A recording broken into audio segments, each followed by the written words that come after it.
Hello guys, आपका स्वागत है मेरे इस चैनल नर्सिंग नोट से। आज का जो टॉपिक हम करने जा रहे हैं उसका है fluid conversion in ounce cup to syringe. अब इसमें हम कुछ फ्लूइड कन्वर्जन करने वाले हैं। हमें कैसे पता चलेगा कि हमने किस पेशेंट को विदाउट सिरिंज कितना फ्लूइड दिया है। सबसे पहले हम बात करते हैं एक आउंस की। आउंस मीनिंग गिलास। अब सबको पता है आउंस का मतलब गिलास होता है, तो वो क्या होता है 30 सीसी सिरिंज, या यूँ कह लीजिए 30 ml के बराबर होता है। यानी अब आपको पता चल गया कि एक आउंस 30 सीसी या 30 ml की सिरिंज के बराबर होता है।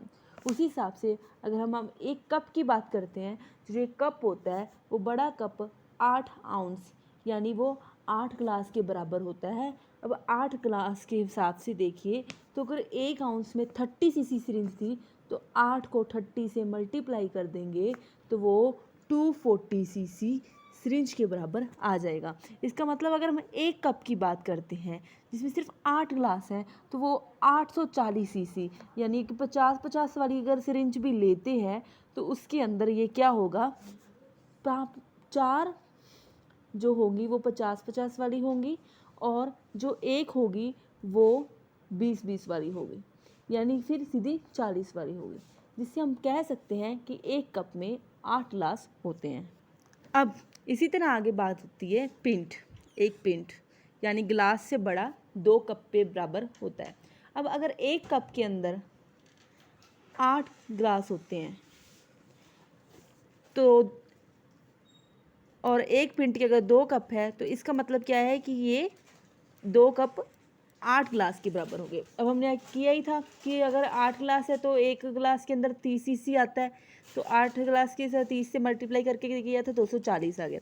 अब हमें ये पता करना होगा कि एक पिंट, एक बड़ा सा जो 2 कप के बराबर है, वो हमें दे दिया जाए तो क्या होगा, वो कितनी सीसी सिरिंज के अंदर बनेगा, वो बनेगा एक कप 8 आउंस के बराबर होता। 8 आउंस तो 2 कप हो गए, 8 गुना 2 16, यानी 16 गिलास के बराबर हो गए। अब 16 गिलास के बराबर हो गए, इसका मतलब हो गया 16 गुना 30। ठीक है, अब जो इसका फ्लूइड रिक्वायरमेंट है वो 16 गुना 30 हो गया। ठीक है, 16 गुना 30। अगर हम 16 गुना 30 की बात करें, हाँ दोस्तों, अगर हम 16 गुना 30 की बात करते हैं तो वो 480 सीसी सिरिंज के बराबर चला जाएगा। 480 सीसी सिरिंज आप अच्छे से जानते हैं कि 5 सिरिंज जो होगी 50 सीसी वाली होगी, या फिर 4 सिरिंज होगी 50 सीसी 100 सीसी की वाली होगी, और एक सिरिंज होगी वो 50 सीसी वाली होगी, और 4 सिरिंज 10 सीसी वाली, या फिर 2 सिरिंज 20 सीसी वाली होगी। यानी ये जो है एक पिंट इसके बराबर होता है। उसके बाद आता है एक क्वार्ट। जो क्वार्ट होता है वो पिंट से बड़ा होता है। वो क्या होता है 4 कप के बराबर होता है, और 4 कप का मतलब हो गया 4 गुना 8, क्योंकि हमने बात की थी कि एक कप के अंदर 8 गिलास होते हैं, तो फिर 4 कप के अंदर देखेंगे तो 4 से 8 से गुना को पता चल जाएगा कि 32 गिलास होते हैं। अब इस 32 गिलास को हम अब देखते हैं भी कितना होगा। ठीक है, अभी हम 32 की बात कर रहे थे, हमने पहले भी एक गिलास को 30 से गुना किया था कि एक गिलास 30 सीसी सिरिंज के बराबर होता है, तो 32 को अगर हम 30 से करेंगे तो ये हमारे पास 960 सीसी सिरिंज के बराबर आ जाएगा। 960 सीसी सिरिंज में 1000 के पास आ जाएगा। वो क्या एक क्वार्ट से हमें पता चलता है, एक क्वार्ट के अंदर हम ये मेज़र कर सकते हैं। फिर आ जाता है 1 टेबल स्पून।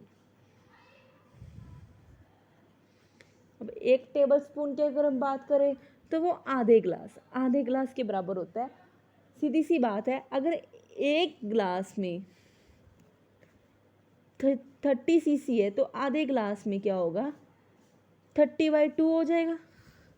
30/2 15 सीसी होता है। यानी इसके मतलब जो आधा 1 टेबल स्पून है वो आधे ग्लास के बराबर है, और अगर वो आधे ग्लास के बराबर है तो उसके लिए हमें 15 सीसी सिरिंज लेनी पड़ेगी।